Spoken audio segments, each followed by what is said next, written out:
On connaît désormais la raison pour laquelle certains joueurs du PSG ont été vendus cet été. Salut à tous les gars, c'est Azial, on se retrouve pour une nouvelle vidéo. Aujourd'hui, on va aborder encore une fois l'actu du Paris Saint-Germain via quelques infos qui sont sorties très récemment. Vous allez voir, j'ai regroupé pas mal de petites infos. Bien évidemment, on va parler de certains joueurs qui sont partis cet été, qui ont été vendus par le PSG et que au moment où on les a vendus, on se posait un petit peu des questions. Pourquoi si précipitamment? Pourquoi d'un coup la situation a autant changé?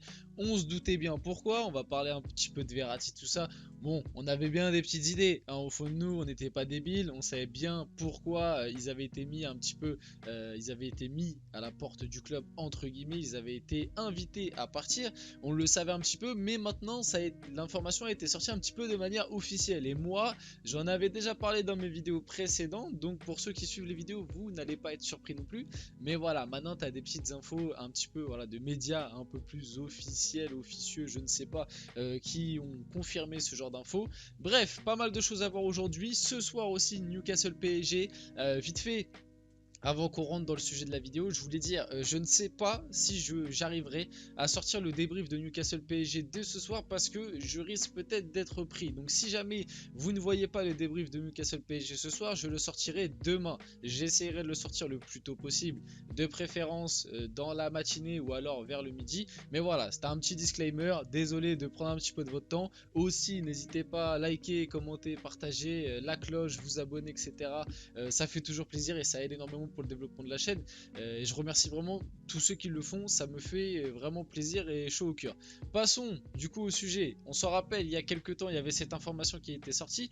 Durant le stage du PSG au Japon, Luis Enrique et son staff ont pris connaissance de l'hygiène de vie de certains joueurs pris en flagrant délit clope au bec. Pris en flagrant délit, pardon, j'ai répété 2 fois délit, je ne sais pas pourquoi.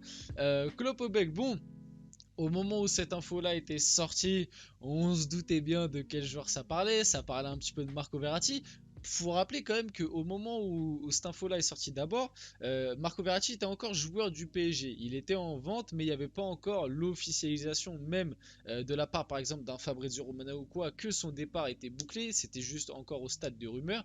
Donc c'est vrai qu'on se doutait bien de qui ça parlait et on se doutait bien pourquoi on avait une explication un petit peu de plus, une raison pour laquelle, enfin une raison pour expliquer un petit peu le pourquoi du comment Marco Verratti a aussi soudainement été mis de côté par le PSG. La preuve, hein, il a même pas eu le droit, il réclamait de base un dernier petit match au parc, une dernière petite rentrée de 10-15 minutes, ce qui n'a même pas été accordé parce que Luis Enrique ne voulait pas, enfin je n'ai pas vraiment d'infos là-dessus, mais je pense que Luis Enrique n'était pas pour, en tout cas, lui personnellement, parce que je l'avais déjà expliqué dans certaines de mes vidéos. N'hésitez pas à vous les retaper, mais je vous l'avais dit que j'avais eu quelques informations. Je me prétends pas insider ou quoi, ce genre d'informations, en vrai, tout le monde peut les avoir si tu parles un petit peu à des gens, etc. C'est même pas, voilà, je suis même pas insider, et puis les informations qu'on me donne, c'est peut-être aussi les informations qu'on veut bien divulguer au grand public. Bref, je suis pas du tout dans les petits papiers, mais moi j'avais eu des bruits de couloir, j'avais entendu que avec Luis Enrique, Marco Verratti, ça n'était pas bien passé pour plusieurs raisons. Luis Enrique était fan, ça c'est important de le rappeler, était fan du joueur avant son arrivée au PSG. Le problème, c'est qu'un peu comme tout le monde, il avait entendu parler des fameuses rumeurs. Voilà, Marco Verratti, mec de la night, il bouge, l'hygiène de vie pas top, tout ça, tout ça. Bref, ouais, un petit peu tout ce qu'on se dit. C'est un petit peu pareil pour Neymar. D'ailleurs, c'est un petit peu les mêmes reproches, les mêmes rumeurs qu'on a sur eux qui sont des rumeurs un petit peu fondées, on va pas se mentir. Mais Luis Enrique, il voyait ça un petit peu de loin, il se disait pas que c'était aussi grave. C'est vrai que pendant le stage au Japon, il y avait eu du coup la prise en flagrant délit, clope au bec de Verratti. Je pense que Neymar aussi, il a dû avoir des petites prises en flagrant délit, hein, parce c'est bien l'hygiène de vie de certains joueurs avec un S. Donc moi, je pense que ça parlait aussi de Neymar dedans. Peut-être même d'autres dont à l'heure actuelle, on n'a pas forcément les informations dont on n'a pas connaissance. Peut-être Renato Sanchez, je crois qu'il était là lors du stage au Japon et moi j'ai entendu dire que Renato Sanchez n'avait pas une très bonne hygiène de vie quand il était à la capitale, notamment dans certaines soirées, dans certains showcases, voilà, alors que le lendemain le PSG jouait. Bref, j'ai eu ces petites infos là. Bref, voilà, Verratti était arrivé déjà avec des kilos en trop à la reprise de la prépa.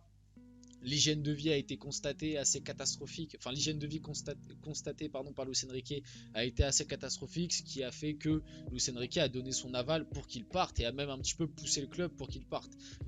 Dans un sens, c'est assez triste. En plus, il a enchaîné en expliquant, ça c'est ce qui est sorti du coup très récemment, tu es le prototype de joueur que je déteste parce que justement Verratti, et ça peut englober Neymar, honnêtement, tu peux englober Neymar dans ce même syndrome là. Ce sont des joueurs avec un talent footballistique absolument exceptionnel, mais qui, voilà, peut-être des fois, plus pour Neymar, là je vais parler, peut-être des fois un peu mentalement, beaucoup de pression, etc.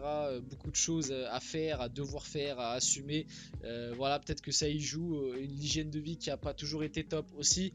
Un point de vue malchance, moi aussi, il faut aussi parler du PSG qui, des fois, a mal géré ces cas-là. Pour rappel, Marco Verratti a quand même longtemps joué sous le maillot du PSG alors qu'il avait la pubalgie, que normalement c'est un truc que tu dois soigner direct dès le début, sinon ça peut s'aggraver. Bref, il y a plein de choses dans la gestion, que ce soit du côté des joueurs et du club, qui n'ont pas fonctionné. L'avantage d'un peu ces informations et du fait que du coup les joueurs soient partis, c'est que Luis Enrique a une main mise sur cet effectif. Luis Enrique, si demain ne valide pas un joueur ou veut le départ d'un joueur, ça veut dire que normalement le club devrait lui accorder. Ça c'est positif parce que ça fait un moment qu'on dit que du côté du PSG les entraîneurs ne peuvent pas travailler convenablement. Bah là, Luis Enrique, en tout cas, avec tout ce type d'informations et tout ce qu'on entend, ça a l'air d'être le cas maintenant. Ça a l'air d'avoir changé à ce point de vue-là. Et ça fait plaisir, surtout que Luis Enrique, pour moi, je sais pas si c'est lui qui ramènera la LDC au PSG, ça, ce sont des choses très dures à percevoir et à dire. On peut pas, voilà, c'est très dur à dire. Un gagnant de LDC, c'est très dur à prévoir. Mais en tout cas, Luis Enrique, pour moi, sera peut-être celui qui bâtira le PSG nouvelle ère, le PSG qui se relancera, ne sera plus entre guillemets le bouffon européen. Un PSG avec voilà, des idées de jeu, une certaine rigueur dans l'effectif, parce que voilà, l'hygiène de vie sera importante maintenant au PSG. Si t'as pas une bonne hygiène de vie, et bah tu joueras pas, tu seras invité à partir. Et voilà, j'espère qu'on se profilera par ça. Comme je vous l'ai dit, je ne sais pas si Luis Enrique sera l'homme parfait, sera l'homme qui fera gagner tous les titres au PSG, ramènera la LDC, voilà, on ne sait pas, on ne peut pas savoir, mais peut-être que ce sera celui qui aura fait basculer le projet parisien dans le bon sens, avec une meilleure gestion des joueurs, une meilleure hygiène de vie en général dans le groupe, une idée de jeu basée, voilà, le retour du foot, parce que ça fait quand même plusieurs années que le football n'a pas été bien vu, enfin n'a pas été vu tout court du côté du PSG. En plus, lui, il a annoncé en conférence de presse: j'ai une très grande équipe, on a vu que les entraîneurs précédents ne sont pas restés très longtemps, et moi je veux rester très longtemps dans son club. Donc lui, de son côté, a espérance de rester longtemps au PSG, de marquer un petit peu le club, de construire quelque chose, et ça fait plaisir. Moi, pour l'instant, on est encore qu'au début. Je trouve quand même qu'on a vu pas mal de bonnes choses malgré tout, sachant que l'effectif a quand même aussi des petites retouches, on a des petits trucs à peaufiner. Le milieu de terrain, peut-être un petit peu aussi, à l'heure actuelle, les latéraux, parce que voilà, Mukiele revient à peine de blessure, Lucas Hernandez qui revient des croisés, qui joue un petit peu beaucoup pour un mec qui revient des croisés, Nuno Mendes toujours blessé, donc voilà, tu sens que à certains poste, il manque peut-être un petit peu de joueurs, mais globalement l'effectif est assez cohérent malgré tout, je trouve. Et Luis Enrique, pour l'instant, quand même, ce PSG montre de bonnes choses. On ne sait pas ce qui fait l'avenir. Ça se trouve que dans 6 mois, le PSG prendra 5-0 en 8ème de finale par, je sais pas, par Arsenal, et on va tous vouloir couper la tête de Luis Enrique.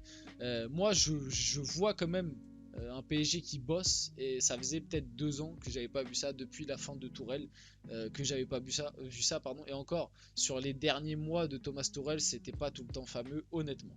David Ginola, ancien joueur du PSG, a parlé un petit peu sur Luis Enrique. Je trouvais ça plutôt intéressant de relever cette petite déclat de David Ginola sur Luis Enrique, parce que je suis plutôt en accord avec lui. Luis Enrique est pour moi un super choix, mais ça ne serait pas un très bon choix sur un an. Ça ne sera pas, pardon, un très bon choix sur un an. Il faut laisser comme à Guardiola, du temps.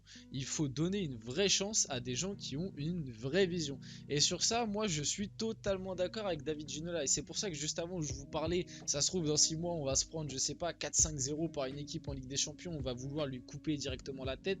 Alors que, on va pas se mentir, quand même, l'effectif du PSG cette année, est-ce qu'il est vraiment basé pour aller faire un très grand parcours en Ligue des Champions? Je ne sais pas.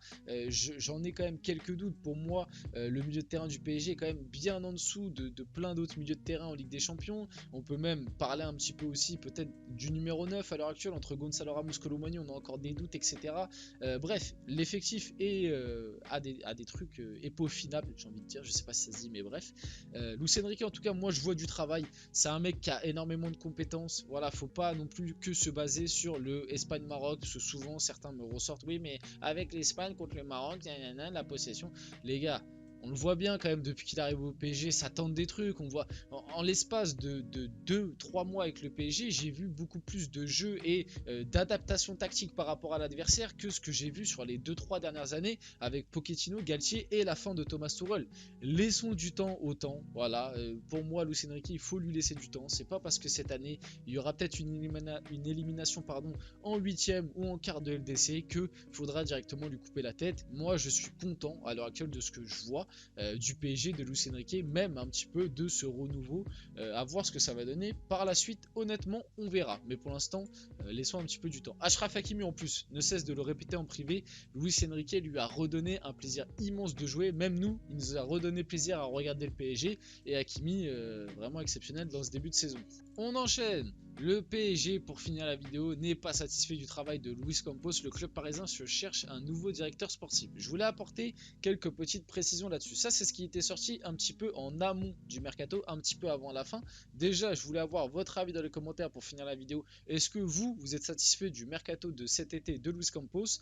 Et l'info a un petit peu changé. En interne, finalement, à l'heure actuelle, on ne cherche pas de nouveau directeur sportif. On est plutôt satisfait malgré tout du travail de Luis Campos, même si c'est vrai qu'en interne au sein du club parisien, sa relation très étroite avec Jorge Mendes gêne un petit peu. Mais les dernières recrues du PSG sous Jorge Mendes ont quand même porté satisfaction. Manuel Ugarte, Marco Asensio qui était très bon avant sa blessure. Voilà, donc voilà, l'avis du PSG a un petit peu changé. Mais voilà, je voulais quand même avoir votre avis là-dessus pour finir la vidéo. Bref, j'espère que cette vidéo vous a plu. Si c'est le cas, n'hésitez pas à la liker, commenter, partager, vous abonner. C'était Azial et on se retrouve très rapidement pour une prochaine vidéo.